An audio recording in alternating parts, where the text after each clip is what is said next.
Halo Sobat SPC Media TV, Assalamualaikum warahmatullahi wabarakatuh. Salam sehat selalu untuk teman-teman semua dimanapun berada. Ilham si paling Chelsea is back.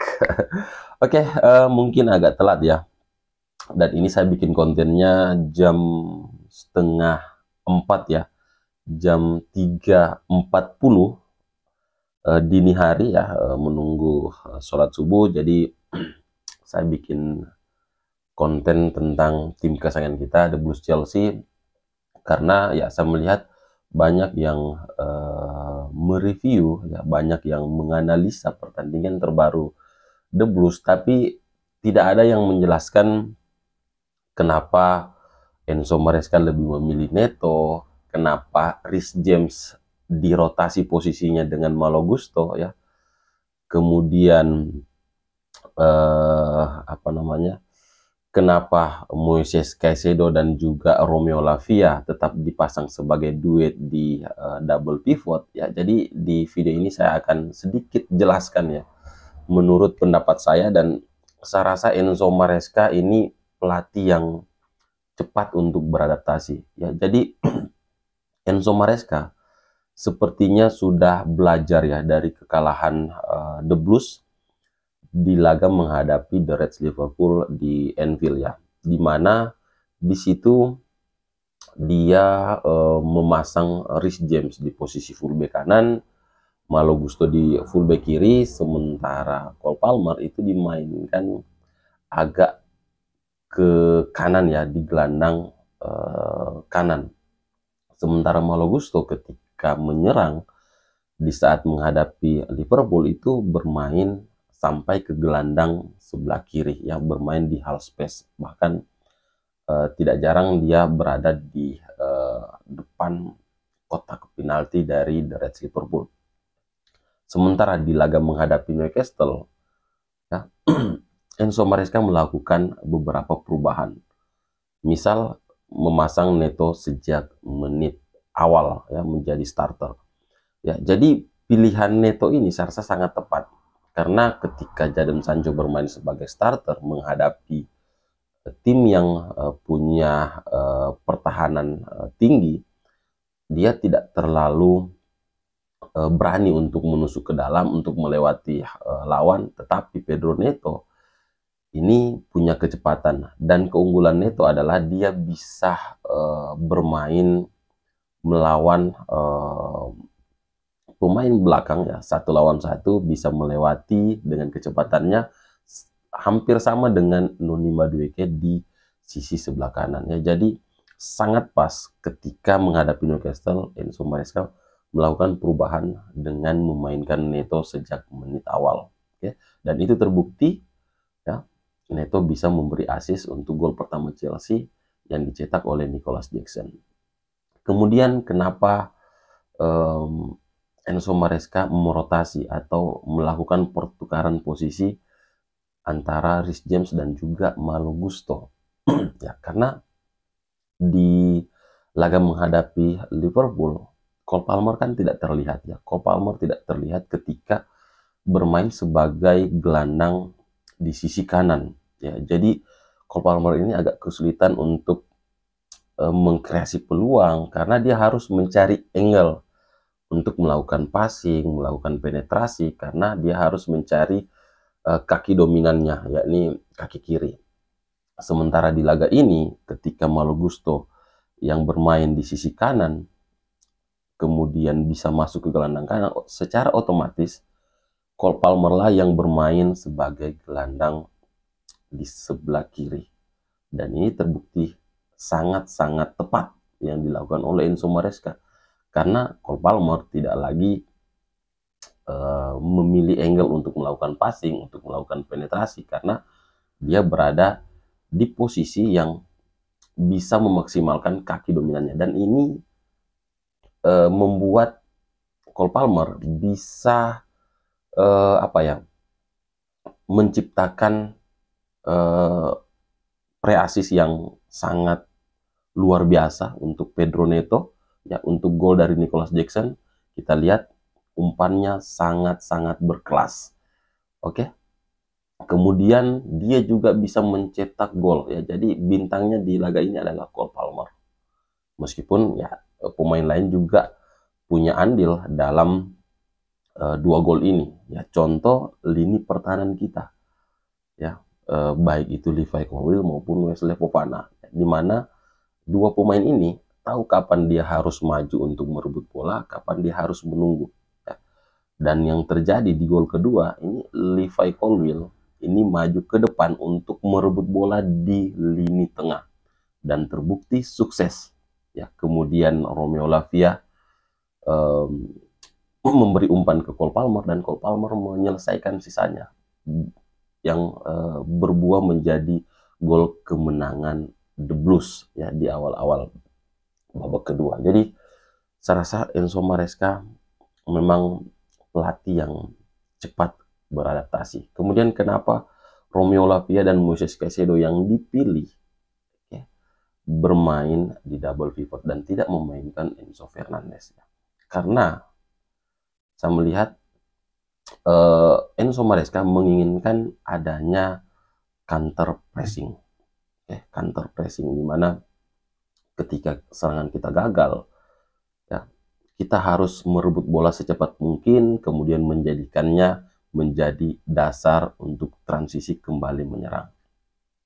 Ya, jadi seperti itu. Dan Reece James ditaruh di posisi fullback kiri, ini semata-mata untuk membatasi ruang geraknya ya. Karena kita tahu sendiri Reece James ini punya punya riwayat cedera ya. Jadi dengan dia berada di sisi kiri, kemudian ketika menyerang dia masuk sebagai center back sebelah kiri dalam formasi 3-2-5 ketika menyerang, ini membatasi ruang geraknya dan dia lebih difokuskan untuk bertahan, dan itu terbukti cukup berhasil ya, dan saya rasa ini pilihan yang tepat untuk memasang Reece James di posisi sebelah kiri, tapi tidak untuk di pertandingan-pertandingan selanjutnya, tetapi di pertandingan ini saya rasa cukup berhasil, di mana meskipun Enzo Fernandez tidak bermain, kita punya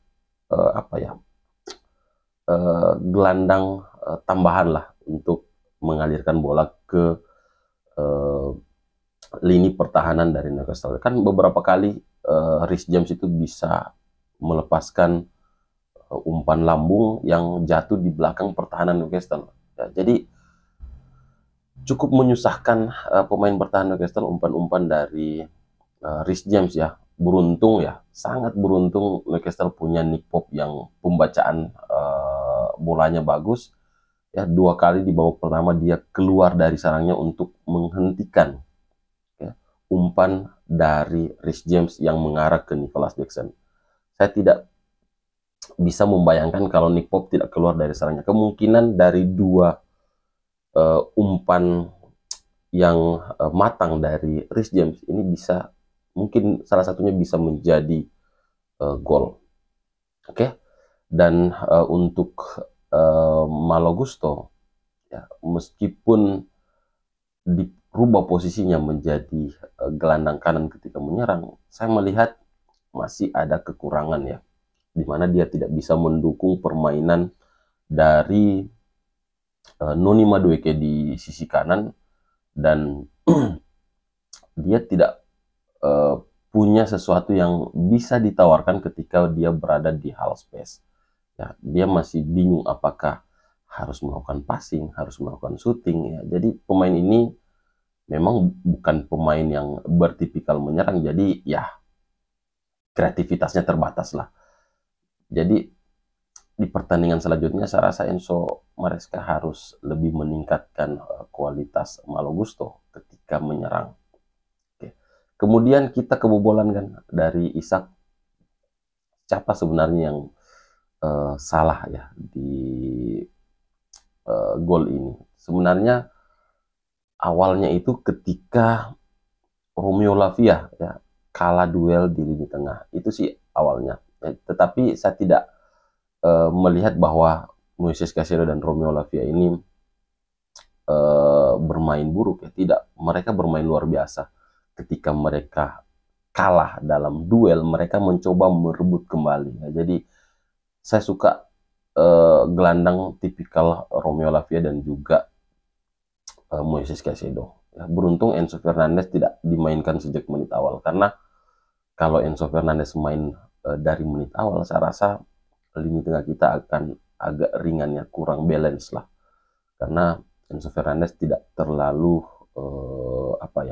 tahan dengan tekanan, ya, berbeda dengan Romeo Lavia dan juga Moises Caicedo. Dan untuk Robert Sanchez, kiper kita di pertandingan ini, saya rasa seharusnya dia bisa keluar lah. Seperti gol menghadapi Liverpool, dia terlihat blank. Saya rasa dia harus meningkatkan cara pembacaan bola ketika umpan silang. Dia harusnya lebih berani untuk memotong umpan silang. Tidak harus diam di posisinya, ya. Menghadapi Liverpool, saya rasa itu adalah kesalahannya, meskipun tidak sepenuhnya dia salah, karena ya pertahanan kita juga kelihatan blank ya ketika gol dari Curtis Jones. Tetapi ya setidaknya ini yang bisa ditingkatkan, dan ya satu-satunya alasan kenapa Robert Sanchez tetap menjadi kiper utama kita adalah karena kemampuannya dalam membangun serangan, build up serangan dari bawah, ya. Umpan-umpannya yang dipercaya oleh Enzo Maresca bisa tepat, tetapi di pertandingan menghadapi Newcastle, ya umpan-umpannya kadang juga meleset, kadang kadang juga langsung ke arah Nicholas Jackson, yang di pertandingan ini tidak banyak duel, ya. Jadi ini yang harus ditingkatkan dari Nicholas Jackson, ya, meskipun dia bermain sangat baik di pertandingan ini, masuk ke tengah untuk membuat kelebihan jumlah pemain di lini tengah, sehingga membuat Newcastle kesulitan menarik center back untuk naik, ya. Dan terlihat ya, seandainya Cole Palmer tidak berdiri dalam posisi offside, saya rasa kita akan unggul lebih cepat, ya, karena umpan dari Nicholas Jackson yang masuk ke tengah untuk menjemput bola, kemudian melakukan passing ke Cole Palmer, dan Cole Palmer dengan tenang bisa mencetak gol. Saya kan di sini offside, ya. Dan Newcastle ini bukanlah tim yang gampang untuk dikalahkan, apalagi ketika mereka mampu menyamakan kedudukan. Terlihat pemain Chelsea kesulitan untuk mencari gol kemenangan. Oke, mungkin itu dulu yang bisa saya share di video kali ini. Tetapi secara overall permainan Chelsea semakin lama semakin ada peningkatan, ya. Enzo Maresca selalu belajar dari kekalahan ataupun hasil imbang di pertandingan-pertandingan sebelumnya, dan kemudian di pertandingan selanjutnya dia bisa meraih kemenangan. Oke, terima kasih sudah menonton video ini sampai akhir. Jangan lupa klik like dan subscribe-nya. Saya Ilham. Assalamualaikum warahmatullahi wabarakatuh.